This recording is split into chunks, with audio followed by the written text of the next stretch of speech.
तो hello guys, आप सबका स्वागत है फैंटेस्टिक स्टॉक मार्केट में। तो आज निफ्टी में काफ़ी ज़्यादा हमें साइडवेज डे देखने को मिला। काफ़ी ज़्यादा साइडवेज डे रहा। बस पहले 5 मिनट जो मोमेंटम आया उसके बाद मार्केट ने पूरा दिन एक रेंज में ही बिता दिया। स्कैल्पिंग की ज़रूर 2-3 अपॉर्चुनिटी मिली थी। अगर आपने उस अपॉर्चुनिटी को ग्रैब कर लिया तो आपका कुछ प्रॉफिट बन गया होगा। अगर आपने पोजीशन होल्ड करने का सोचा कि आज मैं जो हूँ कॉल में ट्रेड कर लेता हूँ या पुट में ट्रेड कर लेता हूँ, होल्ड करता हूँ, तो होल्ड वालों का तो आज अच्छा खासा नुकसान हुआ होगा। ठीक है, इंट्राडे अगर आप करते हैं और अगर आप एक ऑप्शन बायर हैं तो आपको एक चीज़ बता देता हूँ, आप लोग स्कैल्पिंग की तरफ ज़्यादा फोकस कीजिए।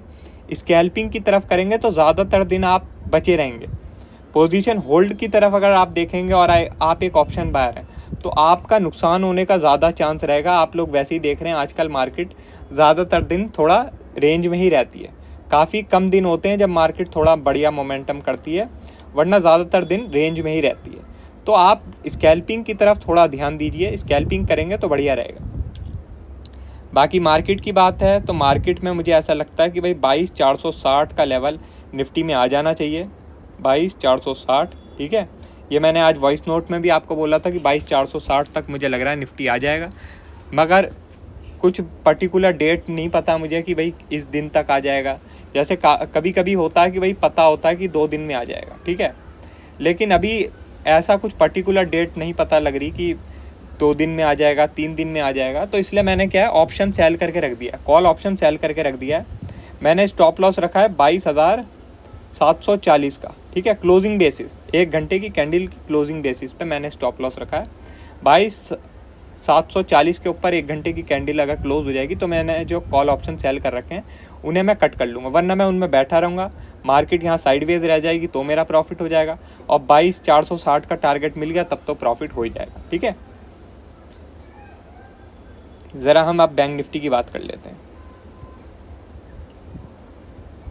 बैंक निफ्टी में आप लोग देखें तो बहुत सारी डोजी कैंडल बनी है, बहुत सारी डोजी कैंडल।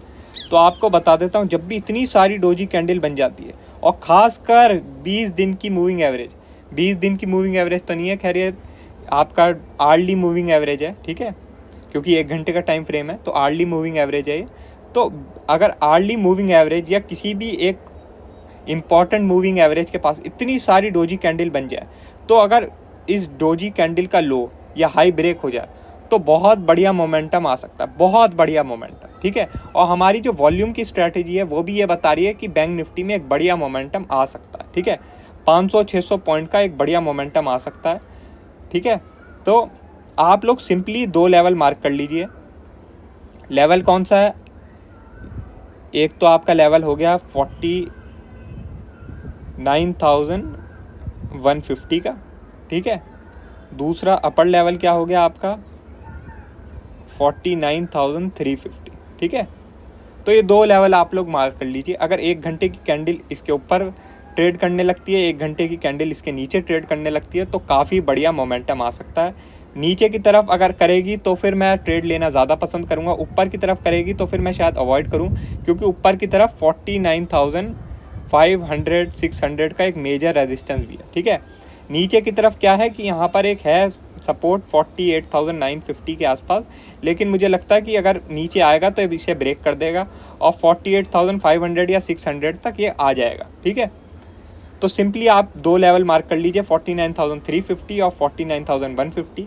इसके ऊपर रहता तो थोड़ा बहुत हम बुलिश देख सकते हैं, इसके नीचे रहता तो हम अच्छा खासा बियरिशनेस मार्केट में देख सकते हैं, ठीक है।